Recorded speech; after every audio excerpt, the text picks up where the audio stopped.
Our world divides us, yet we are connected more than ever through technology. Disasters strike and millions are aware within minutes. Action is taken across the world. We are unified.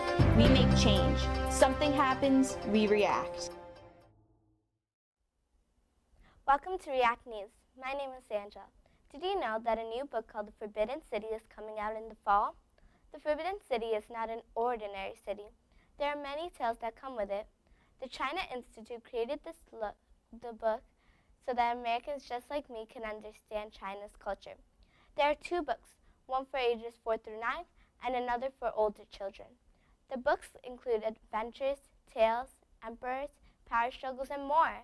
I recently had a great opportunity to interview Michael, a project manager at the China Institute. Let's take a look at what he had to say. Hello, thank you for joining me today. So can you start off by telling us briefly about the China Institute in general? Sure. China Institute was founded in 1926, and we're actually the oldest organization in the United States devoted to Chinese-American cross-cultural communication. And so our mission at China Institute is to teach people in America all about China. So we have language classes, we have classes where you can take Tai Chi and learn calligraphy. We have a museum with a little art gallery where we do shows every year. We also, even every summer, we take a group of high school students over to China. That's wonderful. We understand that you have two new books coming out in the fall about the Forbidden City. What are the main messages of these books? Yes, we actually have a whole program coming out this fall about the Forbidden City. It's called We All Live in the Forbidden City. And it's all about learning about China through the Forbidden City, which is this enormous, really important piece of architecture in Beijing in China. And these books were originally created in Hong Kong by the Design and Cultural Studies Workshop. The first book is called In the Forbidden City, and this is a book for older kids. And it takes you on a tour through the Forbidden City. And they have these big, long drawings of all the different buildings and spaces in the Forbidden City.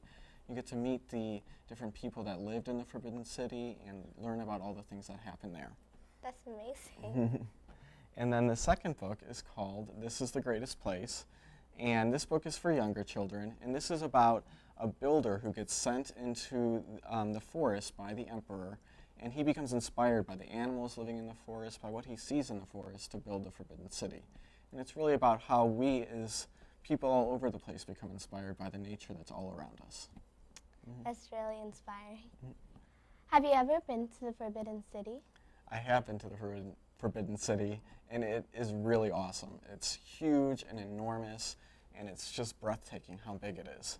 And you could actually fit, it's the largest wooden architectural complex in the world. And you could fit 140 soccer fields within the entire Forbidden City. So that's how big it is. That's really big. And the other interesting thing about it, too, is that although there's these really huge buildings inside of it, there's also these little smaller spaces where you can see where people live, where you can see gardens. And so that's really interesting, too. Okay.